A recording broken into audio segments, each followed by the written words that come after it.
Good afternoon, everybody. I guess we're going to have a quick look at the starting grid for this race. Yeah, we will. The final row of the grid, it's the Aston Martin of Nicola Bart and Tom Callender in the Mercedes. On row 11, we've got Riccardo Feller and Fabio Scherer. Timo Glock and Mirko Bortolotti, 19th and 20th. We'll come back to that. Nicky Tim and Aitken are on the 9th row of the grid. Row 8, Maurice Schuring had a big crash at the start of the race yesterday, and Arjun Maini have fought back to get into the points. Jules Gunon, second in the championship. Next up was Gilles Magnus alongside with his best qualifying so far. Luca Engstler and Jordan Pepper, two teammates alongside each other on row 6. Maro Engel and Max Powell are on the 5th row. Row 4, it's Ben Green and René Rast, the three-time champion, with a PB in qualifying. Ben Durr starts 5th, Thierry Vermeulen 6th. Then Lucas Auer, the championship leader, starts 4th. Thomas Preining starts 3rd. Marco Wittmann starts 2nd. And Jack Aitken is on pole position. Here we go, round 4 of DTM 2025. Brian Oliver and me, Chris Hartley, to talk you through the action as the lights go out. Jack Aitken on pole position. Mirko Bortolotti at the back trying to find gaps and find a way through. It's going to be side by side for second place. Thomas Preining versus Marco Wittmann, two champions together. Aitken's got the lead. Then there's contact with Preining, who's sent wide and into the gravel trap. Marco Wittmann's going to get the lead, and then he gets a hit from Aitken on the other side. He's sent onto the grass. It's absolute carnage. And poor old Thomas Preining is going to have to rejoin right at the back of the field. So Aitken really got his elbows out there, defending on one side, then having to defend on the other. But now no further action. Marco Wittmann has had a black and white flag. Here's a replay of the start then, and that was the contact between Aitken and Preining. Preining through the gravel, then with suspension damage. There was more contact between Wittmann and Aitken on the through the next corner. This is what all of it looked like from Ben Green's point of view. Broken suspension. Oh, Lucas Auer is sent off onto the grass, isn't he? Coming out of turn 7, so he plummets down the order in the pink and red number 22 Mercedes. So Aitken leads, Wittmann second, Rast up to 3rd place already. You're on board with Ben Green. There's more contact. Oh, into a spin after contact with Jordan Pepper in the Lamborghini, and the Ferrari driver is going to recover, but with a damaged front right corner. Yes, you can see Lucas Auer in the background there as well. So the stewards will be taking a look at that. This is a replay of where Ben Durr got together with Luca Engstler. So Luca Engstler losing a bit of body work as well. This was a really good start. P3, pit stop. Massive lock-up for Marco Wittmann at turn 1. He goes deep into the corner on the grass because it's Marco Wittmann and he's so brave he keeps his foot buried. He rejoins slam alongside Maro Engel. He's already lost a place to his teammate Rast. Engel squeezes around the outside of him, making that BMW big and wide, but then problem with the braking. Massive lock-up for Marco Wittmann when he was running in second, when he's trying to slow the car down from 255 kilometres an hour. Marco Wittmann, Mirko Bortolotti, Riccardo Feller, Tom Callender and Luca Engstler have all come in right at the start of this first pit window. This one is 15 minutes long. Pit window later will just be 6 minutes. This might answer the question. He's been tagged now, oh dear. So that is the number 25 McLaren of Ben Durr into Maurice Schuring. That is going to drop him to the back, and I think Maurice Schuring will want to get rid of those tyres because they'll be flat spotted as well. Riccardo Feller, who was loitering at the back, now with Timo Glock, teammate to Ben Durr, so they are scrapping over 18th place. Yeah, Timo's just come out of the pit. Here they come. And not as close to the wall as Jules Gunon just did. He's done well there, Timo, because he had Riccardo, who'd already pitted with warm tyres all over him, and Timo has managed to fend him off, and his tyres should be pretty much up to temperature now. And see, Aitken is coming to the pits underneath the commentary box. But great battle here between the ex-Formula 1 driver, multiple podium finisher in Grand Prix racing, and Riccardo Feller. Third in the championship 2 years ago. Here's Guin's pit stop then, the rears and the fronts. Manthey, one of the very best teams in pit stops over the last couple of years. And that looked absolutely fluid to me. A really good pit stop. Yeah, stationary for 6.5 seconds. Well done. I mean, you just could see how quick that was. The guy's sprinting from the left rear to the front. They really rehearsed that. That's an epic stop, 6.5 seconds. Yeah, I've got a 6.5 for Nicky Tim for Aitken there, and only 40.2 seconds for the whole run down the pit stop as well. That's in and out, so he timed that beautifully. So Marco Wittmann there has got Max Powell for company, absolutely breathing down his neck as they wiggle their way through this opening this sequence of corners here. Right behind then, Mirko Bortolotti. So Powell on the cold tyres on the Lamborghini, the local driver being asked to please get out of the way. in a not so polite manner by Mirko Bortolotti. He needs to get past him to not lose time. Bortolotti forces his way down the inside and pulls off the move. Great move then from the defending champion. He didn't want to lose any time, did he, to Marco Wittmann, who is the driver that he's trying to chase down, having both made their pit stops. A replay here. Get as close as you dare. Just a little tap on the shoulder. Push, push, push, push, please. Right, the Schubert Motorsport crew ready to go. Poised. Be quick, but don't make any mistakes. Rear's changed. Run to the front. One takes it off. The other one puts it on. They're really heavy, those wheels as well. Away is released. And 6.6 seconds. An excellent stop for René Rast. 8.7 seconds for him. We've also heard Jack Aitken say, as we look at Lucas Auer, the pit stop, and they come to you, Aston Martin. As quickly as you can, try and get it somewhere near 7.5 seconds, so Aitken, from his point of view, doesn't lose too much time. Don't rush, don't fumble anything. One slip, one dropped wheel nut, and it's all a disaster. Looked okay, though. Good, 7.5 seconds. So it's not the fastest one, certainly, but that's not bad at all.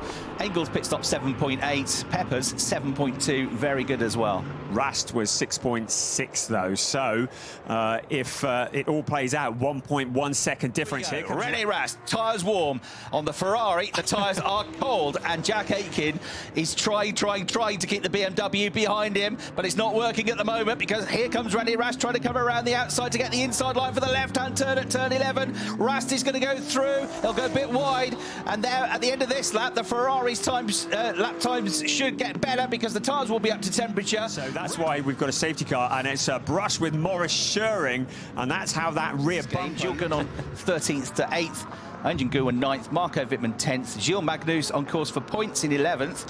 Mirko Bortolotti did improve his position through that pit stop phase. He's up to 12th.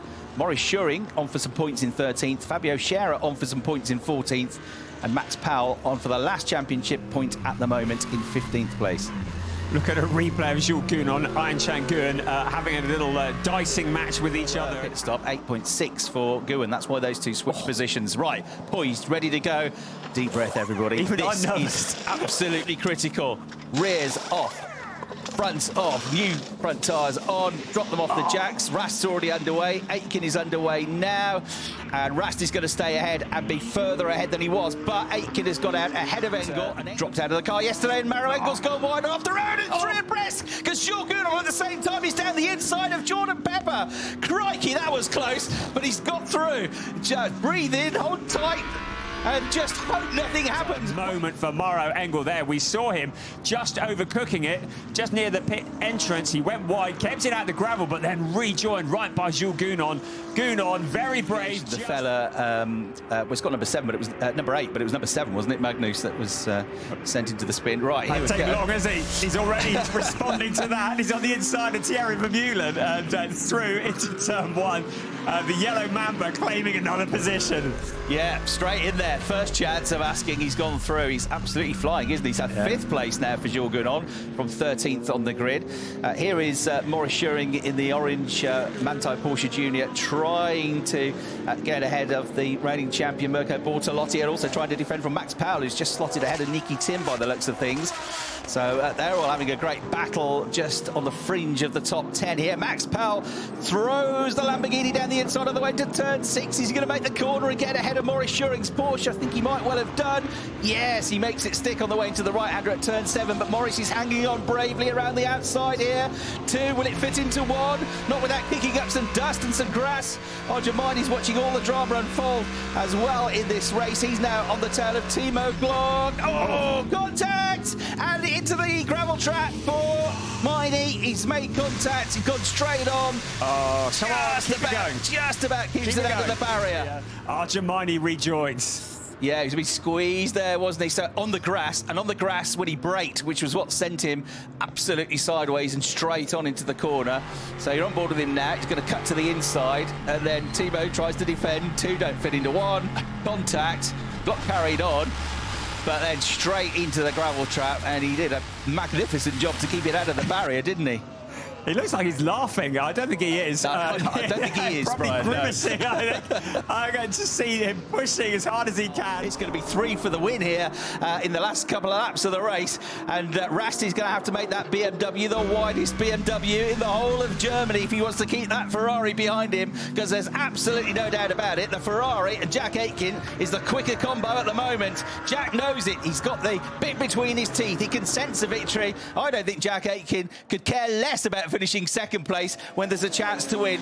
Even if he was going to settle for second, he can't really, because Gunod is coming up to his rear wing now. If he eases off, he's going to lose second place. So they're all together. Forget the last 55 minutes or so. You've now got a 3-lap race, essentially, for the victory here in the 4th round of the championship. It's a straight fight. BMW, Ferrari and Mercedes. And the Mercedes looks at the inside. Almost contact from Jules Gunod's nose of the Mercedes and the rear of the Ferrari, but not quite. That just throws him off the throttle a bit and gives a bit of breathing space. Unless these 3 cars get together, we're in the absolute closing stages of this race now. René Rast drawing on the experience of being a 3-times champion. Jack Aitken, a multiple winner in the DTM. Jules Gunod looking for his first win in DTM. Jack Aitken trying to go the long way around the outside. He has the inside line, and it's Jack Aitken to the lead. He's done it at turn 7. Fantastic move. Jack Aitken leads the race. René Rast is second, but for how long? Because Jules Gunod thinks he will get past you and might just have a crack